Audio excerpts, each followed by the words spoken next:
So hello friends, how are you? Welcome back to new video. So आज की इस video में हम लोग देखने वाले क्लास 10 का जो आपका हाफ ईयरली एग्जाम होने वाला है मैथ्स का, उसके लिए मोस्ट इंपोर्टेंट क्वेश्चन हम लोग देखने वाले हैं जो आपका हाफ ईयरली एग्जाम के लिए वेरी वेरी वेरी इंपॉर्टेंट होने वाला है। सो वीडियो को अंत तक जरूर देखना है क्योंकि यहाँ से बहुत सा क्वेश्चन आप लोगों को डायरेक्ट हाफ ईयर की एग्जाम के क्वेश्चन पेपर में देखने को मिल सकता है। तो चलिए फिर वीडियो को स्टार्ट करते हैं। वीडियो को स्टार्ट करने से पहले अगर आप चैनल पर नए हो तो चैनल को सब्सक्राइब करके बेल नोटिफिकेशन को ऑन कर लें ताकि आने वाला हर एक वीडियो को नोटिफिकेशन सबसे पहले आप तक पहुँचे।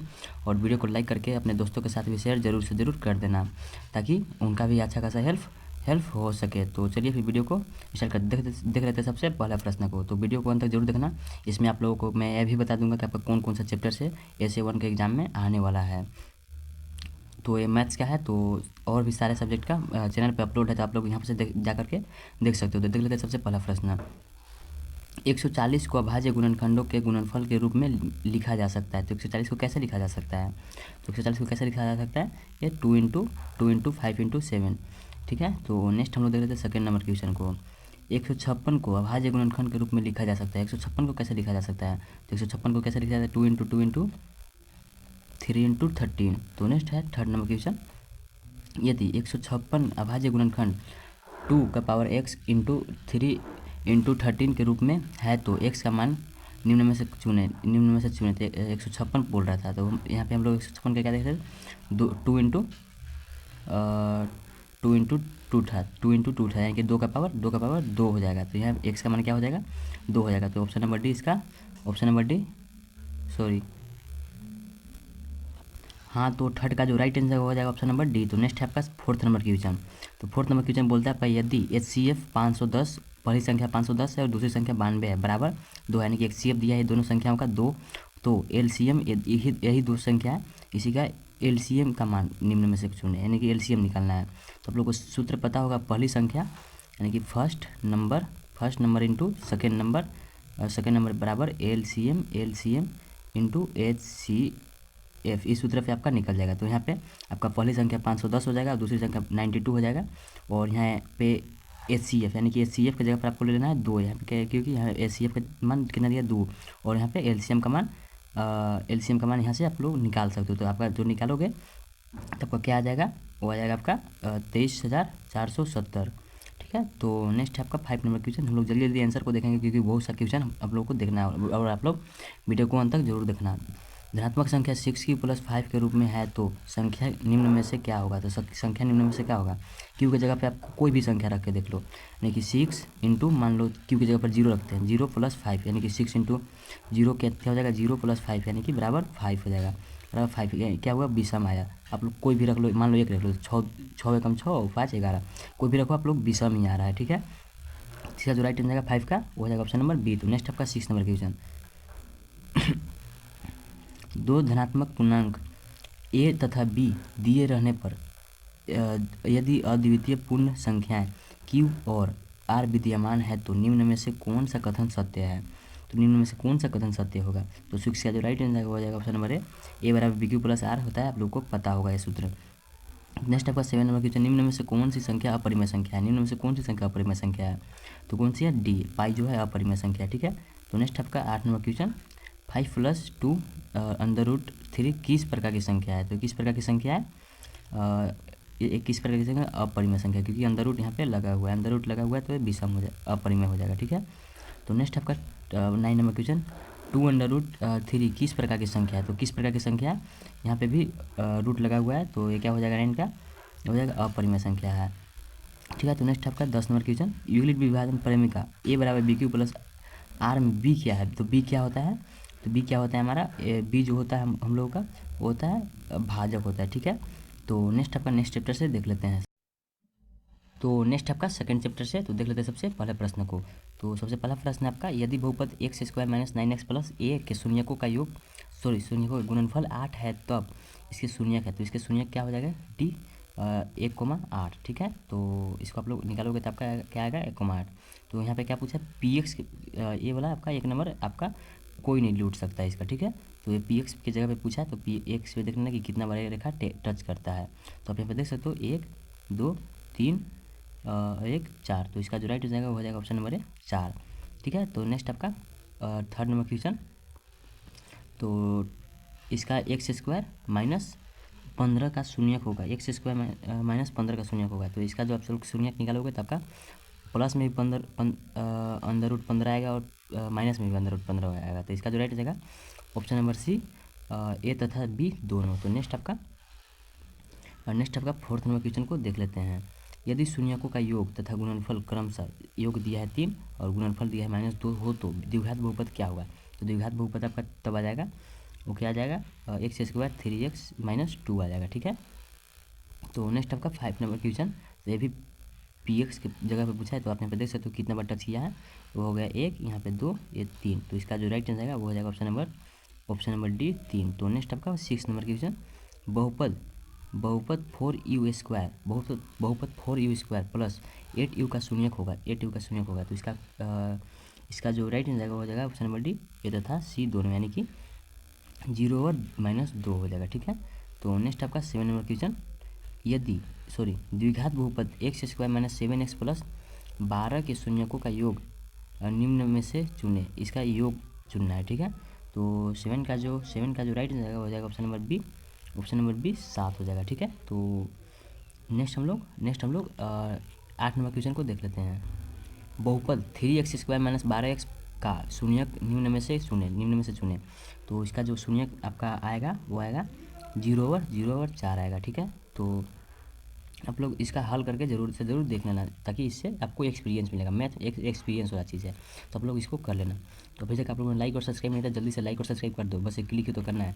द्विघात बहुपद x square plus 7x plus 10 के शून्यकों का गुणनफल निम्न में से चुने, तो इसका गुणनफल पूछ रहा है, तो गुणनफल आपका क्या आ जाएगा, वो हो जाएगा 10 आ जाएगा। ठीक है, तो नेक्स्ट आपका 10 नंबर क्वेश्चन, लास्ट क्वेश्चन इस चैप्टर का, फिर हम लोग नेक्स्ट चैप्टर का देखेंगे।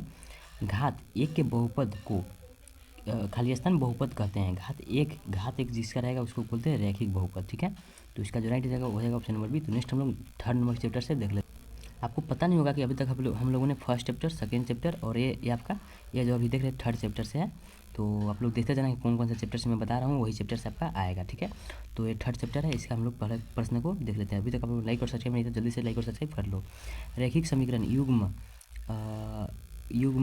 a1x plus b1y plus c1 बराबर 0 तथा a2x plus b2y plus c2 बराबर 0 में यदि a1 बटा a2 बराबर b1 बटा b2 बराबर c1 बटा c2 हो तो निम्न में से सही कथन चुने। तो सही कथन कौन सा हो जाएगा, वो हो जाएगा आपका ऑप्शन नंबर बी, अनेक हल है, इसका अनेक हल होगा। ठीक है, तो नेक्स्ट आपका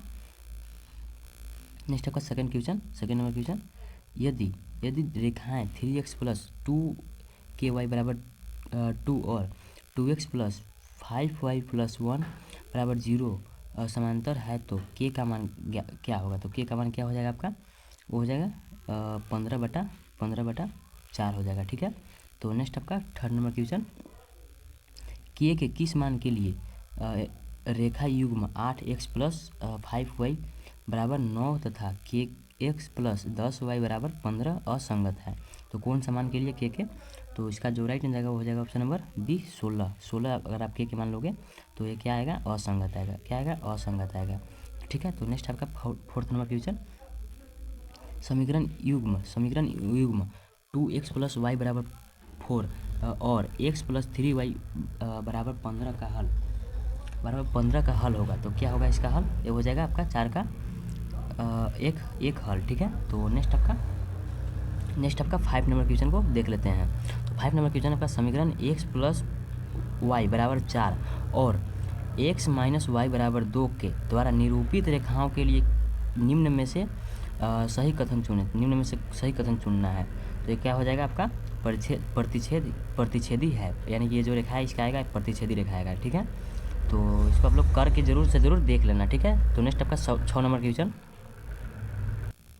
यदि x बराबर 2 और y बराबर 3 समीकरण 2x प्लस 3y बराबर k का एक हल है तो k का मान निम्न में से चुने। एक हल है तो निम्न में से k का मान क्या होगा, तो ये क्या हो जाएगा आपका 13 आ जाएगा। क्या आ जाएगा, 13 आ जाएगा। ठीक है, तो नेक्स्ट आपका 7 नंबर क्वेश्चन, समीकरण युग्म x प्लस 3y प्लस 9 बराबर 0 तथा 2x प्लस 5y प्लस 7 बराबर 0 का क्या होगा। तो इसका क्या आ जाएगा आपका यह आपका अद्वितीय हल होगा। कैसा हल होगा? अद्वितीय हल होगा। ठीक है, तो नेक्स्ट आपका 8 नंबर क्वेश्चन, समीकरण युग्म y बराबर 7 और y बराबर -9 का एक का हल होगा। कैसा हल होगा इसका? तो इसका जो हल होगा कोई हल नहीं होगा। कैसा होगा? कोई हल नहीं होगा। ठीक है, तो नेक्स्ट आपका 9 नंबर क्वेश्चन, समीकरण 6x - 2y + 9 बराबर 0 और 3x - y + 12 बराबर 0 के द्वारा निरूपित रेखाएं कैसी रेखाएं होगी? तो कैसी रेखाएं होगी? समांतर रेखाएं होगी। तो नेक्स्ट आपका 10 नंबर क्वेश्चन, यदि दो चरों में रैखिक समीकरण युग्म का ग्राफ एक दूसरे को एक बिंदु पर प्रतिच्छेद करती है तब समीकरण युग्म होगा। तो समीकरण युग्म कैसा होगा? एक दूसरे को प्रतिच्छेद कर रही है तो कैसा होगा? ये संगत हो जाएगा। ठीक है, तो नेक्स्ट आपका 4th नंबर चैप्टर से देख लेते हैं। तो सबसे पहला प्रश्न आपका, सबसे पहला प्रश्न आपका, निम्नलिखित में से कौन सा द्विघात समीकरण है? निम्नलिखित में से कौन सा द्विघात समीकरण है? जब आप लोग इसका हल करोगे, आपका जब आप लोग इसका तोड़ोगे, हल करोगे तो आएगा जो मान, उसको देखना है कि ये द्विघात समीकरण है कि नहीं। तो आप लोग ऑप्शन सी को जब हल करोगे तो ये आपका द्विघात समीकरण आएगा। ठीक है, तो नेक्स्ट आपका सेकेंड क्वेश्चन, द्विघात समीकरण 3x² - 2x - 1 बराबर 0 एक हल है। तो इसका कैसा हल? एक हल पूछ रहा है। तो ठीक है, तो इसका आएगा एक आएगा। ठीक है, तो नेक्स्ट आपका विविध कर डी में से किसके बराबर होता है? डी बराबर क्या होता है? तो डी का फॉर्मूला आप लोगों का यहाँ पे कुछ इस तरीके से पूछा है। तो विविध कर डी का फॉर्मूला क्या होता है?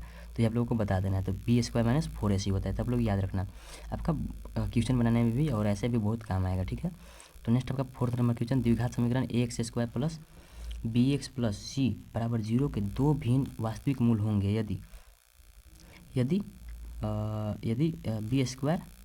- ac ग्रेटर देन 0 होगा। ठीक है, b² - ac ग्रेटर देन 0। तो 4th का जो राइट आंसर आएगा हो जाएगा ऑप्शन नंबर सी। तो नेक्स्ट आपका 5 नंबर क्वेश्चन, द्विघात समीकरण ax² + bx + c बराबर 0 का विविध कर b² - 4ac बराबर 0 हो तो समीकरण के मूल होंगे। समीकरण के मूल कैसे होंगे? तो ये कैसा होगा मूल? ये हो जाएगा आपका वास्तविक तथा समान। तो नेक्स्ट आपका 6 नंबर क्वेश्चन, द्विघात समीकरण x² + 2x - 8 बराबर 0 मूल है। तो इसका मूल पूछ रहा है। तो इसका जब आप लोग हल करके मूल निकालोगे तो आपका क्या आ जाएगा? -4 आएगा पहला और एक आएगा 2 आएगा। ठीक है, तो नेक्स्ट आपका 7 नंबर क्वेश्चन, द्विघात समीकरण x² + bx + c बराबर 0 में निम्न में से किसका मान 0 नहीं होना चाहिए? किसका मान 0 नहीं होना चाहिए? a का मान 0 किसी भी कीमत नहीं होना चाहिए, फिर नहीं तो ये द्विघात समीकरण नहीं कराएगा। तो 7 का जो राइट आंसर हो जाएगा ऑप्शन नंबर सी। तो नेक्स्ट आपका 8 नंबर क्वेश्चन, x × 2x + 3 बराबर x² - 1 किस प्रकार का समीकरण है? किस प्रकार का समीकरण है?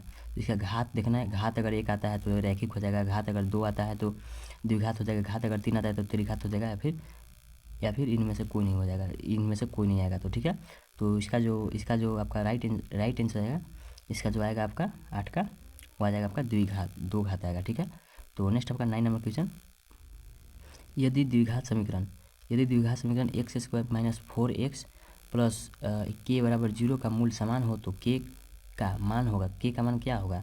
तो 9 का जो राइट आंसर हो जाएगा ऑप्शन नंबर सी, 4 होगा। ठीक है, तो नेक्स्ट आपका द्विघात समीकरण x² - 5x + 6 बराबर 0 मूल होगा का मूल पूछ रहा है, इसका मूल पूछ रहा है। तो आप लोग जब इसका मूल निकालोगे तो आपका मूल निकल के एक आएगा 2 और आपका एक आएगा 3 आएगा। तो ठीक है, तो यही था आपका most important question, 40 most important question आपका मैथ के लिए, जो आपका बहुत सही इसमें से आपका हाफ ईयरली की क्वेश्चन पेपर में देखने को मिल सकता है। तो नेक्स्ट सब्जेक्ट में मिलते हैं हम लोग, तब तक के लिए बाय बाय। आई होप आप लोगों